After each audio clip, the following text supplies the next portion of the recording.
प्रधानमंत्री ने नई दिल्ली में आधुनिक सुविधाओं से लैस कर्तव्य भवन का किया उद्घाटन। सेंट्रल विस्टा परियोजना के तहत भवन में गृह, विदेश समेत 6 मंत्रालयों का कार्यालय। राहुल गांधी की मानहानि मामले में चाईबासा में एमपी एमएलए की विशेष अदालत में पेशी। सशर्त मिली जमानत। भाजपा पर कथित अपमानजनक टिप्पणी से जुड़ा है मामला। धनबाद सांसद ढुल्लू महतो ने दिल्ली में केंद्रीय कोयला मंत्री जी किशन रेड्डी और कृषि मंत्री शिवराज सिंह चौहान से की मुलाकात। विकास से जुड़े मुद्दों पर बातचीत। और गुमला के कामडारा थाना क्षेत्र में सुरक्षा बलों के साथ मुठभेड़ में 15 लाख का इनामी पीएलएफआई कमांडर मार्टिन किरकट्टा ढेर। चतरा में टीएसपीसी समर्थक गिरफ्तार।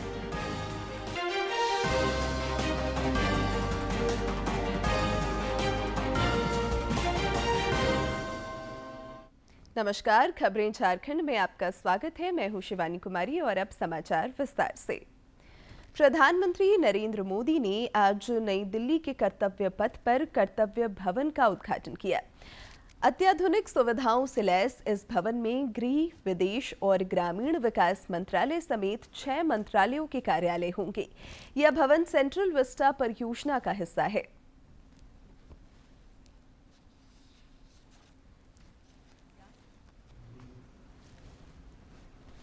एक व्यापक प्रशासनिक सुधार के एजेंडे के साथ मोदी सरकार आगे बढ़ रही है, तो यकीनन ये परियोजना कर्तव्य भवन 3 उसी एजेंडे का एक प्रतीक है।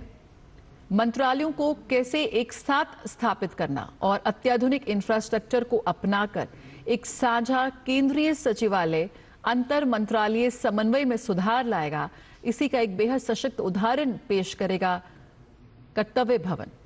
नीति कार्यान्वयन में तेजी आएगी और एक उत्तरदायी प्रशासनिक इकोसिस्टम को भी बढ़ावा मिलेगा।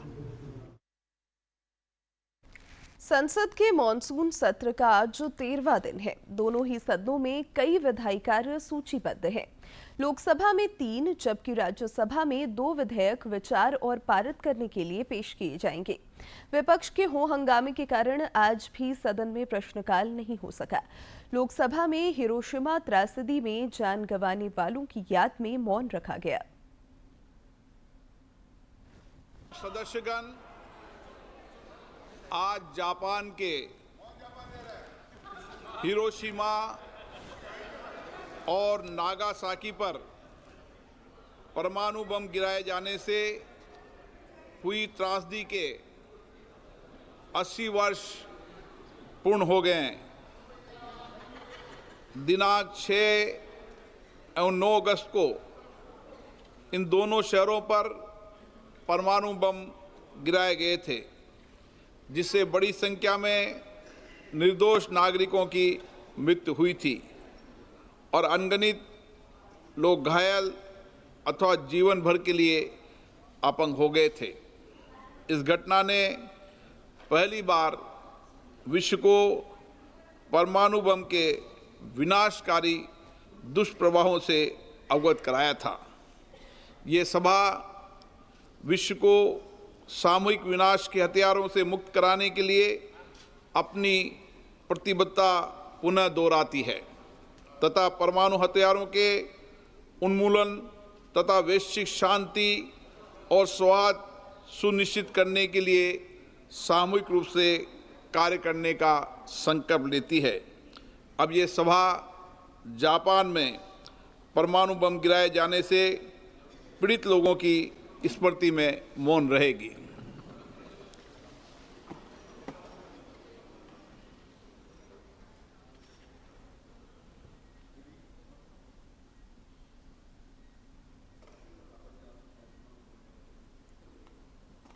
ओम शांति। दिवंगत दशोम गुरु शिबू सोरेन की कल रामगढ़ स्थित नेमरा में हुई अंत्येष्टि में कई लोगों की मौजूदगी दिखी। कांग्रेस के राष्ट्रीय अध्यक्ष मल्लिकार्जुन खड़गे भी नेमरा पहुंचे। पार्टी नेता राहुल गांधी, प्रदेश कांग्रेस अध्यक्ष केशव महतो कमलेश और राजद नेता तेजस्वी यादव ने भी मुख्यमंत्री हेमंत सोरेन से मुलाकात कर गुरुजी के निधन पर संवेदना जताई।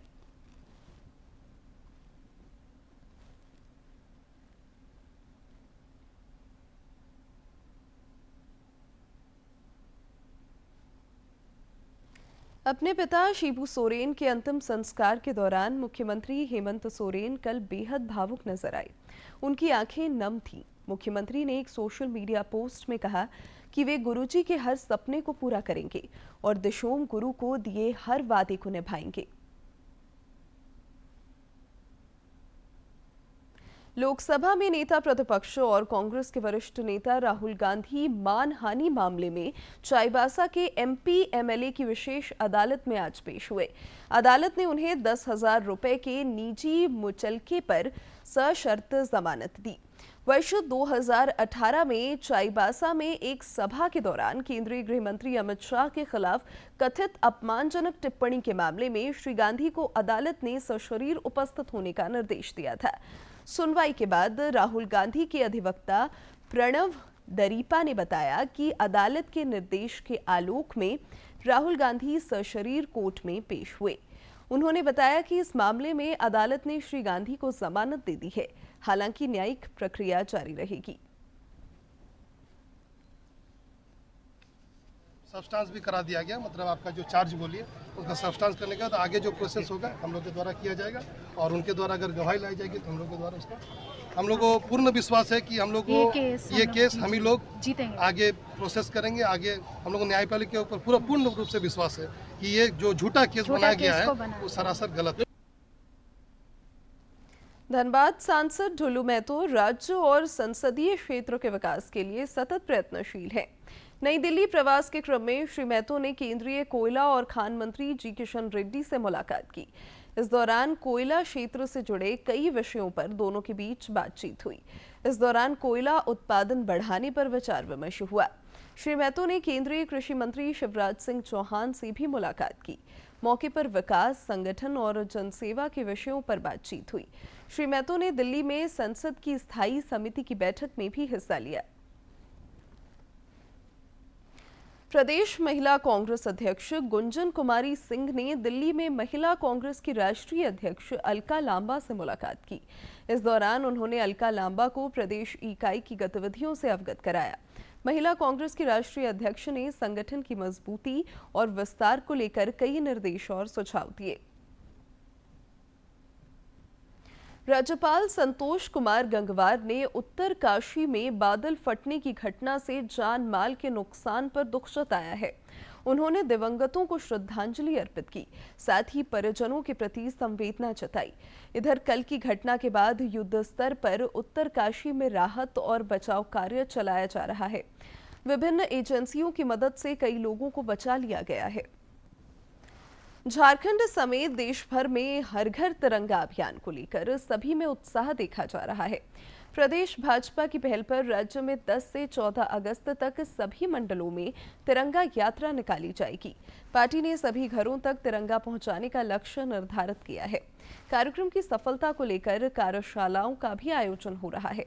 आज से 10 अगस्त तक सभी मंडलों में भी कार्यशालाएं आयोजित की जाएंगी, जिसमें प्रदेश स्तर के नेता हिस्सा लेंगे।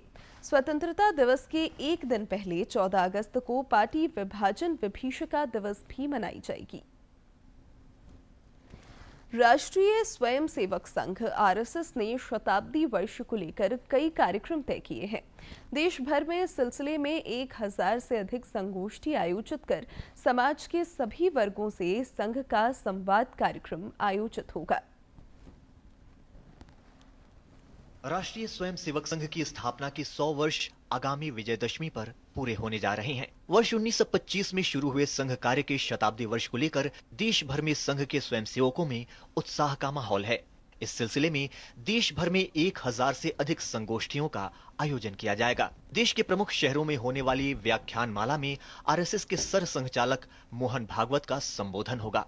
दिल्ली में 26, 27 और 28 अगस्त को 3 दिवसीय संवाद कार्यक्रम का आयोजन किया जा रहा है। संघ का लक्ष्य इन आयोजनों के जरिए समाज के सभी वर्गों तक अपने कार्यों और विचारों को पहुंचाना है। दिल्ली में होने वाले इस संवाद के बाद इसी तरह के कार्यक्रम नवंबर में बेंगलुरु, फिर कोलकाता और फरवरी 2026 में मुंबई में आयोजित किए जाएंगे। कार्यक्रमों के जो उद्देश्य है उसमें मुख्यतः समाज संघ का जो 100 वर्ष का जो कार्य है उस कार्य के बारे में विस्तृत रूप से जानकारी समाज के सामने रखना और आने वाले समय में जो समाज के सामने बहुत सारे विषय है, हमारा देश आगे बढ़ रहा है, एक पूरा एक आशा आकांक्षा पूरे देश में है, एस्पिरेशन बड़ी मात्रा में देश में उत्पन्न हुआ है। तो भविष्य में जो एक उज्जवल भविष्य भारत की दृष्टि से हम देख रहे हैं, उसमें संघ के आगामी वर्षों में संघ के स्वयंसेवक उन विषयों को कैसे देखते हैं और उसमें अपनी भूमिका को किस तरीके से वो निर्धारित करेंगे। 100 वर्ष की संघ यात्रा नए क्षितिज विषय पर दिल्ली में होने वाले कार्यक्रम में दिल्ली एनसीआर और आसपास के इलाकों से चुनिंदा लोगों को आमंत्रित किया जा रहा है। इसके लिए 17 कैटेगरी और 138 सब कैटेगरी बनाकर समाज के विभिन्न क्षेत्रों के प्रतिनिधियों को शामिल किया जा रहा है। कार्यक्रम के तीसरे दिन प्रश्नोत्तर सत्र भी आयोजित किया जाएगा, जिसमें आमंत्रित लोग संघ के वरिष्ठ पदाधिकारियों से सीधे सवाल जवाब कर सकेंगे। इसके साथ ही विभिन्न देशों के राजनयिकों को भी आमंत्रित किया जाएगा। 100 वर्ष की संघ यात्रा नए क्षितिज, 100 years journey of RSS new Horizons, ये मुख्य रूप से इसका शीर्षक दिया गया है। और शीर्षक के अनुसार ही 2 दिन मुख्य रूप से इसमें पूजनीय सरसंघ चालक जी डॉक्टर मोहन भागवत जी अपने विचार रखेंगे और उसके पश्चात तीसरे दिन प्रश्नोत्तर रहेंगे। वर्ष 2018 में भी आरएसएस ने इसी तरह की व्याख्यान माला का आयोजन किया था। संघ के शताब्दी वर्ष में ये गोष्ठियां संघ के कार्यों को सबके सामने रखेंगी। इसके साथ ही समाज निर्माण और देश को आगे बढ़ाने में संघ के स्वयंसेवक की भूमिका को भी स्पष्टता से रेखांकित करेंगी। शैलेंद्र मिश्र, डीडी न्यूज, दिल्ली। गुमला में पुलिस और सुरक्षा बलों के साथ मुठभेड़ में 15 लाख रुपए का इनामी पीएलएफआई कमांडर मार्टिन किरकिट्टा ढेर कर दिया गया है। कामडारा के पारही जंगल में यह मुठभेड़ हुई। पुलिस को इलाके में नक्सलियों के मौजूदगी की सूचना मिली थी, जिसके बाद उनकी घेराबंदी की गई। खुद को घिरता देख नक्सलियों ने फायरिंग शुरू कर दी। सुरक्षा बलों ने भी जवाबी कार्रवाई करते हुए मार्टिन किरकिट्टा को मार गिराया। इस मुठभेड़ में कुछ नक्सलियों को भी गोली लगने की जानकारी मिल रही है। हालांकि अंधेरे का लाभ उठाकर नक्सली भाग गए। इलाके में अभी भी सर्च अभियान जारी है। बताया जा रहा है कि मार्टिन किरकिट्टा ने 5 राज्यों की कमेटी बनाई थी। दिनेश गोप के बाद वह पीएलएफआई के सुप्रीमो के तौर पर काम कर रहा था। इधर चतरा पुलिस ने पिपरवार थाना क्षेत्र से एक टीएसपीसी समर्थक को गिरफ्तार किया है। पुलिस ने खंधार गांव स्थित उसके घर से AK-47 की करीब 83 कारतूस बरामद की है।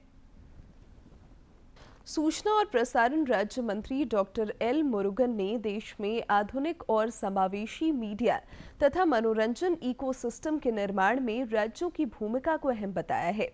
उन्होंने सूचना और जनसंपर्क सचिवों के राष्ट्रीय सम्मेलन को संबोधित करते हुए कहा कि केंद्र सरकार भारत को फिल्म निर्माण के प्रमुख केंद्र के रूप में विकसित करने के लिए लगातार पहल कर रही है। The revamped Indian Cinema Hub portal is another key step taken by the government under the leadership of our Honorable Prime Minister Shri Narendra Modi ji to make India a film-friendly destination.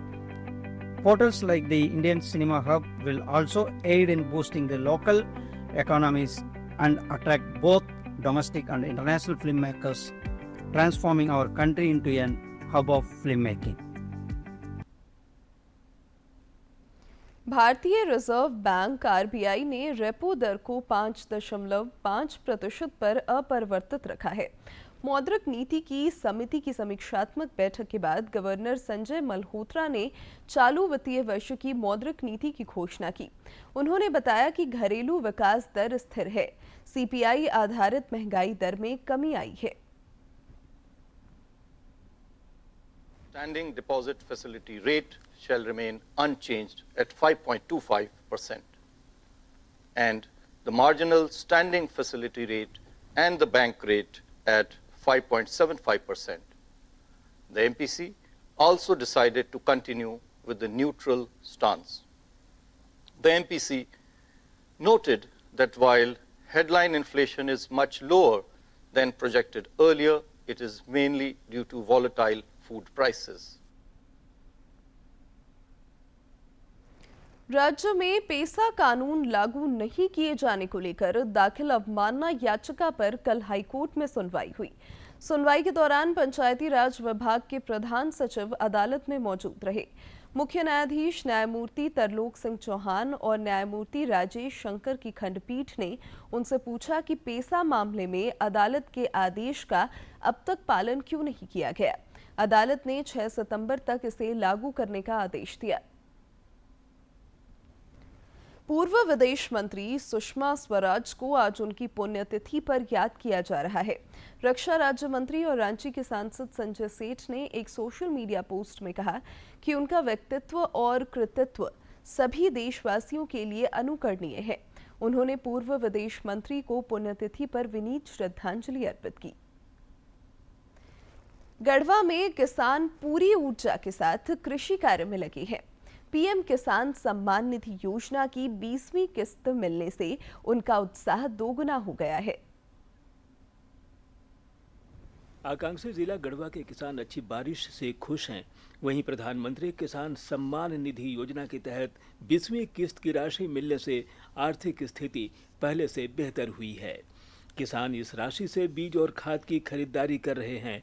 स्थानीय किसानों ने कहा कि कृषि कार्य के बीच राशि मिलने से उन्हें आर्थिक संबल मिला है। इतना समय पर जे बा से जुतकोड़ हो गइल बा और रोपा रहल बा, बनिहार भी लागल बड़े। ये पहला बा, उम्मीद बा कि इन साल फसल हमन के बहुत अच्छा होए के चाहिए और बाल बच्चा के भी मान ले हूँ जो इच्छा हो यही में से पूर्ण होई। पेट मरवाड़ी के कर्जा ले ले ही तो भरा जाइए अपनी बुझात बा। इस वर्ष अच्छी वर्षा हुई है। साहूकार से जो हम लोग लोन लिए हैं, लगता है कि इस वर्ष हम लोग उसको चुकता कर सकेंगे और इसके लिए हम लोग सरकार और केंद्र सरकार दोनों को धन्यवाद देते हैं। खेत में धान रोपने का काम कर रही रोपा मजदूर विफनी देवी ने कहा कि पहले उन्हें इस मौसम में दूसरे राज्यों में खेतों में काम करने के लिए जाना पड़ता था, लेकिन केंद्र सरकार की ओर से किसानों को आर्थिक लाभ मिलने से उन्हें भी घर में ही काम मिल रहा है। हम बढ़िया से कमाऊ खाऊं, भगवान एकदम खुश रहस और हमनियो खुश रहूं, मजे के एकदम अच्छा से रहूं और अच्छा से करूं और खाऊं और हमन के मदद करस भगवान कि हमन के सब कुछ रोजगार दे। वहीं जिला कृषि पदाधिकारी शिवशंकर प्रसाद ने बताया कि गढ़वा जिले के किसान 70 से 75% तक अपने खेतों में धान रोप चुके हैं। इस बार समय से अच्छी वर्षा हुई है। अब तक 120% वर्षा हो चुकी है। सरकार की ओर से समय पर किसानों को बीज और खाद दिया गया है, जिसका लाभ फसल उत्पादन में देखने को मिलेगा। वर्षा की जो स्थिति है जिले में बहुत अच्छी है। हम लोगों ने जितने हमारा 100% से ज़्यादा हमारा लगभग 120% की बारिश हो चुकी है। इस वर्ष हुई अच्छी बारिश ने जहां एक और किसानों को उम्मीद जगा दी है और वे खरीफ फसलों के उत्पादन को बढ़ाने में लगे हैं, वहीं दूसरी ओर प्रधानमंत्री नरेंद्र मोदी की ओर से किसान सम्मान निधि योजना के तहत 20वीं किस्त की राशि मिलने से सीमांत किसानों का आर्थिक भार भी कम हुआ है। डीडी न्यूज के लिए गढ़वा से विजेंद्र तिवारी की रिपोर्ट। सावन महीने में राज्य भर के शिवालय गुलजार हैं। दुमका के बाबा बासुकीनाथ धाम और देवघर के बाबा वैद्यनाथ धाम में लगातार भक्तगण पहुंच रहे हैं। यहां राजकीय श्रावणी मेला का भी आयोजन हो रहा है, जिसकी छटा देखते ही बन रही है। इधर बाबा वैद्यनाथ मंदिर में आज अहले सुबह से ही देश दुनिया के विभिन्न हिस्सों से आए बाबा भोलेनाथ के भक्त जलार्पण कर रहे हैं। श्रद्धालुओं की सेवा और सुरक्षा को लेकर मंदिर प्रबंधन समिति तथा जिला प्रशासन द्वारा व्यापक प्रबंध किए गए हैं। रक्षाबंधन के साथ 9 अगस्त को सावन महीने का समापन होगा।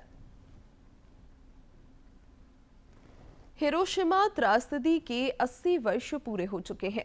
आज के दिन वर्ष 1945 में हिरोशिमा पर परमाणु बम गिराए गए थे, जिससे लाखों लोगों की असामयिक मौत हो गई थी।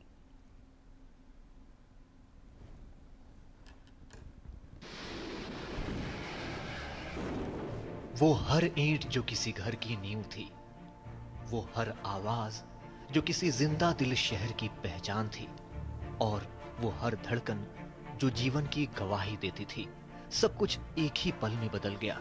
6 अगस्त 1945 को जापान के हिरोशिमा शहर पर गिरे परमाणु बम ने सिर्फ इमारतों और लोगों को ही नहीं मिटाया, बल्कि पूरे मानव समाज को ये सोचने पर मजबूर कर दिया कि विज्ञान की शक्ति जब नैतिकता और संवेदना से अलग हो जाती है तो उसका अंजाम कितना भयावह हो सकता है। हिरोशिमा दिवस सिर्फ एक तारीख नहीं, बल्कि वो याद है जो दुनिया को आज भी संवेदनशीलता और शांति की जरूरत का एहसास कराती है। जब अमेरिका का परमाणु बम लिटिल बॉय हिरोशिमा पर गिरा, हजारों जिंदगियां पल भर में मिट गईं। शहर जलता रहा, परिवार राख और धुएं के गुबार के बीच अपनों को ढूंढते रहे। साल बीतते बीतते करीब 1,40,000 लोग मारे जा चुके थे। ये मौतें एक साथ नहीं आई। कुछ लोग मलबे में दबकर या आग में जलकर तुरंत काल के गाल में समा गए। वहीं बचे हुए लोग धीरे धीरे रेडिएशन, गंभीर जलन, आंतरिक चोटों और जहरीले काली बारिश की वजह से दम तोड़ते रहे। हालांकि हिरोशिमा की कहानी सिर्फ दर्द में ही सीमित नहीं रही। पूर्ण विनाश के बाद भी इस शहर ने बदला लेने का नहीं, बल्कि नवीनीकरण और शांति का रास्ता चुना। आज 80 साल बाद 12 साल का शून सासाकी अपनी परनानी की आपबीती से पर्यटकों और स्थानीय लोगों को शांति का संदेश देता है। The most dangerous thing is to forget what happened long time ago.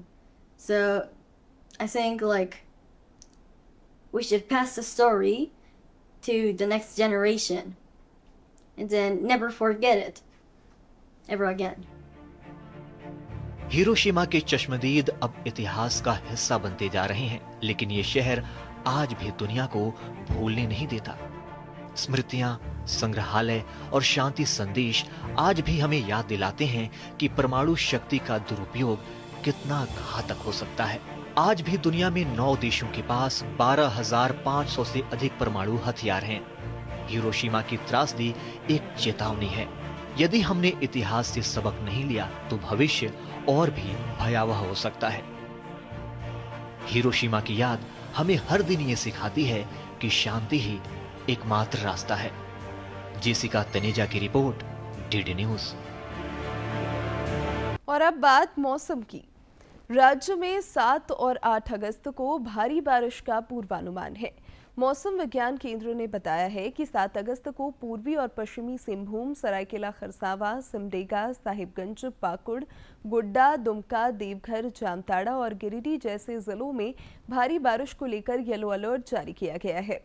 वहीं 8 अगस्त को इन जिलों के अलावा हजारीबाग, बोकारो, रांची, लोहरदगा, गुमला, खूंटी, कोडरमा, बोकारो और धनबाद में भारी बारिश हो सकती है। राज्य में अब तक इस मॉनसूनी सीजन में सामान्य से 45% अधिक बारिश हुई है। खेल जगत की महत्वपूर्ण खबरों को देखते हैं फटाफट अंदाज में। देश के प्रमुख क्लासिकल शतरंज टूर्नामेंट चेन्नई ग्रैंड मास्टर्स के तीसरे संस्करण की शुरुआत आज से होने जा रही है। देश के सबसे मजबूत क्लासिकल इवेंट माने जाने वाली इस प्रतियोगिता में विश्व स्तरीय खिलाड़ी हिस्सा लेंगे। बिहार में आयोजित होने वाले एशिया कप से पहले भारतीय पुरुष हॉकी टीम 15 अगस्त से 21 अगस्त तक ऑस्ट्रेलिया के दौरे पर रहेगी। भारतीय पुरुष हॉकी टीम के कोच क्रेग फुल्टन ने कहा है कि ऑस्ट्रेलिया का ये दौरा टीम को एक नई ताजगी देगा। चेन्नई में खेले जा रहे 15वीं हॉकी सब जूनियर पुरुष राष्ट्रीय चैंपियनशिप में उत्तर प्रदेश, पंजाब, झारखंड और मध्य प्रदेश की टीम सेमीफाइनल में पहुंचने में कामयाब हो गई हैं। भारत के हाथों ओवल टेस्ट हारकर सीरीज जीतने का मौका गंवाने वाली इंग्लैंड क्रिकेट टीम के मुख्य कोच ब्रेंडन मैकलम का कहना है कि उन्होंने उन क्षेत्रों की पहचान कर ली है जहां इंग्लैंड को एशेज से पहले सुधार करना होगा। मुख्य कोच का मानना है कि 5वें टेस्ट में भारतीय टीम जीत की हकदार थी।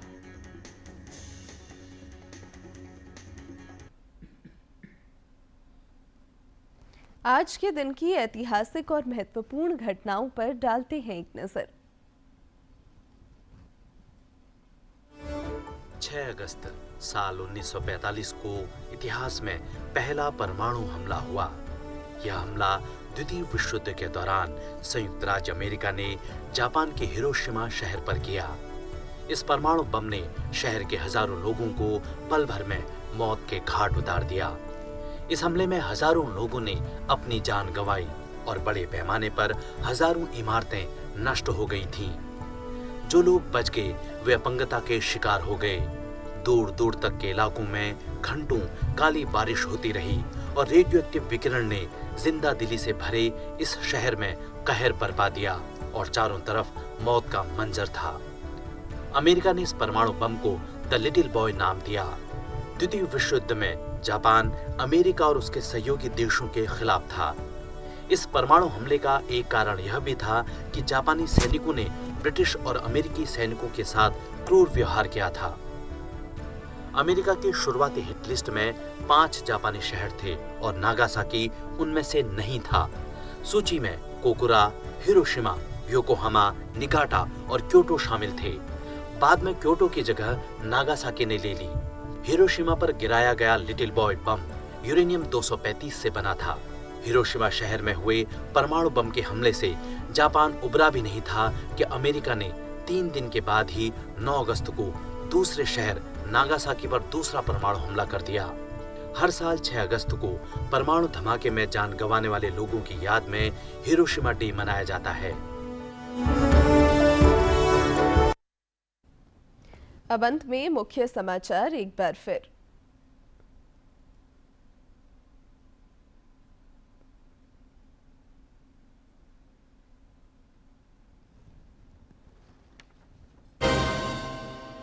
प्रधानमंत्री ने नई दिल्ली में आधुनिक सुविधाओं से लैस कर्तव्य भवन का किया उद्घाटन। सेंट्रल विस्टा परियोजना के तहत भवन में गृह, विदेश समेत 6 मंत्रालयों का कार्यालय। राहुल गांधी की मानहानि मामले में चाईबासा में एमपी एमएलए की विशेष अदालत में पेशी। सशर्त मिली जमानत। भाजपा पर कथित अपमानजनक टिप्पणी से जुड़ा है मामला। धनबाद सांसद ढुल्लू महतो ने दिल्ली में केंद्रीय कोयला मंत्री जी किशन रेड्डी और कृषि मंत्री शिवराज सिंह चौहान से की मुलाकात। विकास से जुड़े मुद्दों पर बातचीत। और गुमला के कामडारा थाना क्षेत्र में सुरक्षा बलों के साथ मुठभेड़ में 15 लाख का इनामी पीएलएफआई कमांडर मार्टिन किरकिट्टा ढेर। चतरा में टीएसपीसी समर्थक गिरफ्तार।